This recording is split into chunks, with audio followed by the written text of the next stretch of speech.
There's two kinds of people in the world. Those that can fix things and those that are looking for people to fix things. I'm a fixer, and that means you need tools. This is a Leatherman Wingman, and it's one of my favorites. It's got a lot of options, and it can solve a lot of problems, but not everything that you might come across. So I've come up with a portable tool system, and there's a lot of them on the internet. I'll be the first to admit. The one thing that I see that's missing in all of these tool sets, and there's a good reason why, is hammers and mallets. One, they're big, and two, they look like weapons. If you want a travel safe toolkit and you want a hammer, you gotta downscale. And even these could be considered weapons. Go through TSA with one of these things and see if you can get through. So in the spirit of a multi-tool, I actually found this hammer version, and I'll post that down below. It's pretty good. Go into some sort of situation where your backpack is going to get scanned. This blade's too long, and again, it looks too much like a weapon. So I've come up with a solution after many months of pondering, and I call it the PVC hammer mallet combination. And guess what? It fits in this bag, and how does it do it?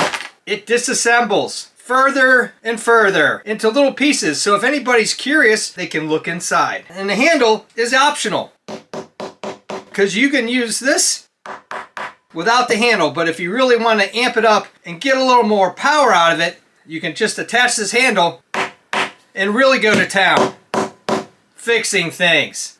Let's go to a top-down shot, and I'll show you how you can make your own travel-safe hammer mallet combination.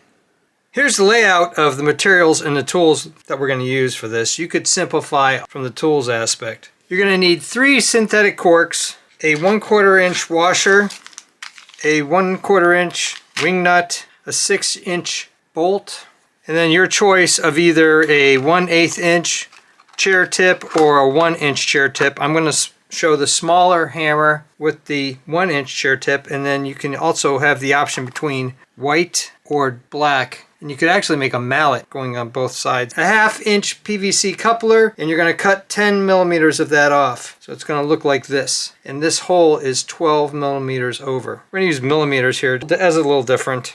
Then you're going to have a 1/2 inch end cap, a 1/2 inch interface connector, and if you want to do the heftier version, you're using a 3/4 inch, which is the steel cap, to a 1/2 inch conversion. You need a 30 millimeter piece of PVC pipe to connect these two pieces together, and because you've cut off the side on that coupler, you only need 30 millimeters. We're going to go and kind of push this off to the side here. We're going to focus on finishing this one with the 1-inch chair tip, and then I'll go into the details for the bigger one.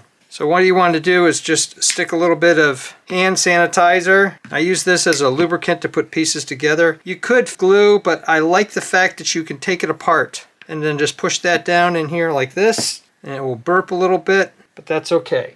Now you've got this hole here, you got this here, and all I'm going to do is push it together. And then all you do is push this piece together, put the wing nut on, and you've got your smaller version hammer mallet combination. Now I'll show you how I made the synthetic corks. I took a piece of wood that's the radius of the circle, and I just laid it down like this, got a marker with a pretty good point on it, and then just drew a series of lines on both ends in which to drill your hole. I'm going to start off with an 1/8 inch drill bit, and for safety's sake, I'm going to hold the cork with a wrench like this, and then just go as vertical as you can halfway through. You want to go only halfway through, and then do the other side. You want to make that hole as straight as possible, and that's why you pre-drill it with a smaller hole before you put the 1/4 inch drill bit in, and then that will help for the 1/4 inch hole. Nice and straight. And then do that to your other 2 corks. I'm using synthetic cork because it holds up better than standard cork. Once you have all your corks drilled, just put the washer on the end to help keep the corks in place. And then string your corks on the 6-inch bolt.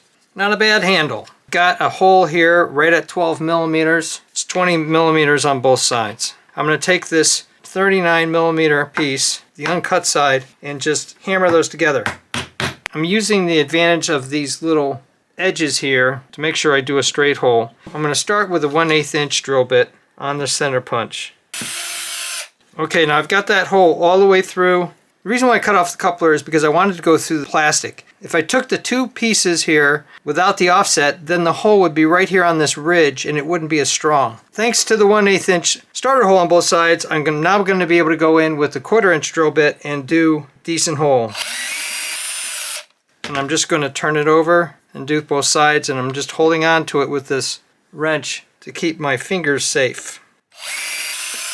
Put the wing nut on, and I'm pretty happy with that. I'm going to take and put some hand sanitizer, and I like using it because it's alcohol. Unlike soap, it just kind of rubs itself out. Screw this on, hand tight, taking the handle off, set it to the side. Now I'm just going to hold it here, tighten it up as far as it will go.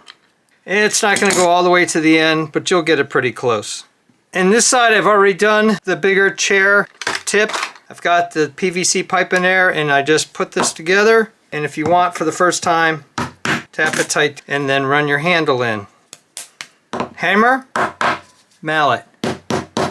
Synthetic cork is it kind of wraps around the curve of the PVC pipe to make a nice tight fit. There we go. A lighter version and a little heavier version, depending on how much pounding with either the mallet or the hammer side that you think you might need. Portability wise, they're pretty much the same. This one's a little heavier, has a little more oomph to it. Not only does this design work like this, it comes apart for easy carrying. And if you didn't want to put the handle on, it's pretty impressive for getting the job done. The handle just gives you a little bit more oomph. And once you take it apart, it fits in there with all of the rest of my toolkit. Check out on this super repair toolkit that you can put in a backpack or even your pocket. I'll post it up there and down below when it becomes available. Thumbs up and comments always appreciated. Thanks for watching. If you're interested in all sorts of different options, designs, making and breaking things, home repairs, evaluations of sports gear and photography equipment, I even do costumes, cosplay, and props. Check out my channel and please subscribe because you never know what you're gonna see.